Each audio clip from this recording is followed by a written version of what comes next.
अपने बारे में ब्रजमोहन को सब कुछ बताती है। जब शीला ब्रजमोहन को उठाने उसके कमरे में आती है तो उसकी नज़र कर्ण पिशाचिनी की किताब पर पड़ती है। जैसे ही शीला उन किताब के पन्नों को पलटती है, ब्रजमोहन उसे चिल्लाकर बोलता है, ये किताब रखो शीला। शीला घबरा जाती है और ब्रजमोहन की डांट सुनकर रोने लगती है। ब्रजमोहन उससे माफ़ी मांगता है और बोलता है, मुझे तुम्हें उसे डांटना नहीं चाहिए था। शीला मान जाती है और बोलती है, मेरी एक शर्त है कि आप मुझे चाय बनाकर पिलाएंगे।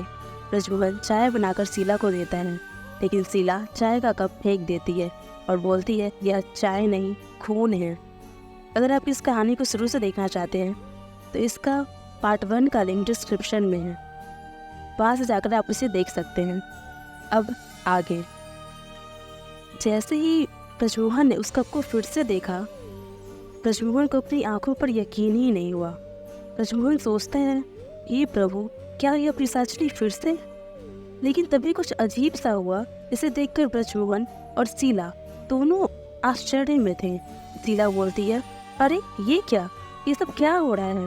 अचानक से उस कप का खून फिर से चाय में बदल चुका था। ब्रजमोहन सोचता है, खून का फिर से चाय में बदल जाना ये कोई मेरा भ्रम नहीं है, ये सारा छल मेरे साथ कर्ण पिशाचिनी ही कर रही। शीला बोलती है ब्रजमोहन से, ब्रजमोहन जी, मुझे बहुत डर लग रहा है। ब्रजमोहन तभी सोचता है, यही सही मौका है, खून तो फिर से चाय में बदल चुका है, क्यों ना मैं शीला से कह दूं ये सब उसका वहम था।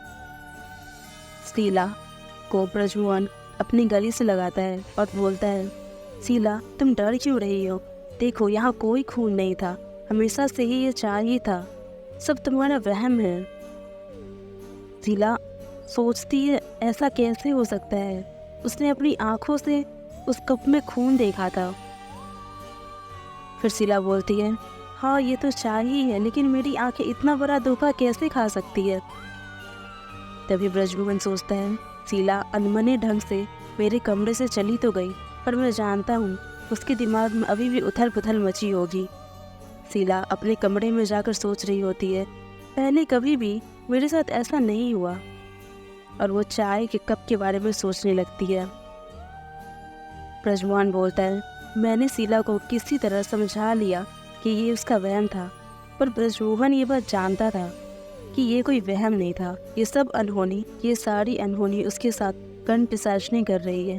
ब्रजमोहन सोचता है, कर्ण पिशाचिनी ने संकेत दे दिया है, वो मुझ पर क्रोधित है, किसी भी तरह कर्ण पिशाचिनी का क्रोध शांत करना ही होगा, वरना कर्ण पिशाचिनी का क्रोध शांत करने के लिए ब्रजमोहन तैयारी शुरू कर देता है, क्योंकि वो जानता था कि आज कर्ण पिशाचिनी उससे मिलने ज़रूर आएगी। ब्रजमोहन शीला के जाते ही अपने कमरे का दरवाज़ा तुरंत बंद कर लेता है और मन ही मन कर्ण पिशाचिनी को पुकारना शुरू कर देता है। वो उसी अवस्था में आ जाता है जिस तरह कर्ण पिशाचिनी को पसंद है। ब्रजमोहन अपने कमरे में बिस्तर पर लेटे लेटे सोच रहा होता है, मैं तैयार हूँ, फिर भी न जाने क्यों कर्ण पिशाचिनी आने में इतनी देर कर रही है। ब्रजमोहन खिड़की से बाहर चांद को देख रहा होता है और फिर वो सो जाता है।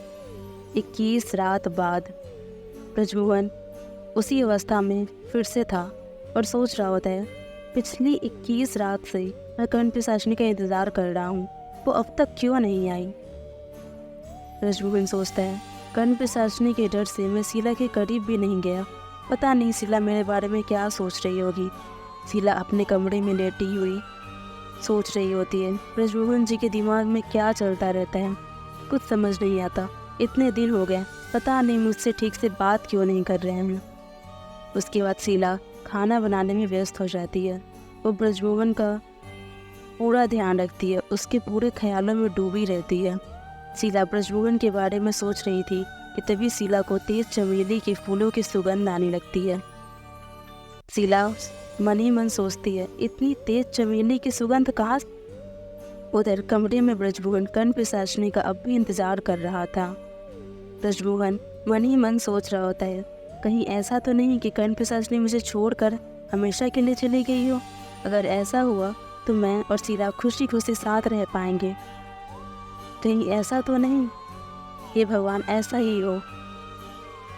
ब्रज सोच रहा होता है, इंतजार करते हुए आज 21वीं रात में ढलने वाली है, इसका मतलब शायद कर्ण पिशाचिनी हमेशा के लिए जा चुकी है। इधर शीला को चमेली की गंध और तीव्र रूप से आने लगी।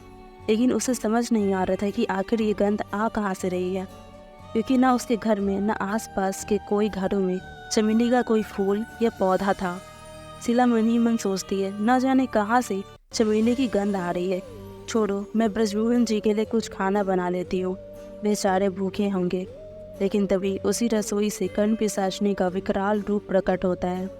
शीला कुछ समझ सके उससे पहले ही कर्ण पिशाचनी के हाथ शीला की गर्दन दबोच लेते हैं। शीला की नाजुक गर्दन पर कर्ण पिशाचनी की हाथों की पकड़ इतनी मजबूत थी कि शीला की आंखें पत्थर की तरह जमने लगती हैं। तभी कर्ण पिशाचनी शीला से चिल्लाते हुए बोलती है, क्या लगा तुझे, ऐसे ही छोड़ दूंगी मैं तुझे? कर्ण पिशाचनी हूँ मैं। शीला की दर्दनाक चीख से पूरा घर गूंज उठता है।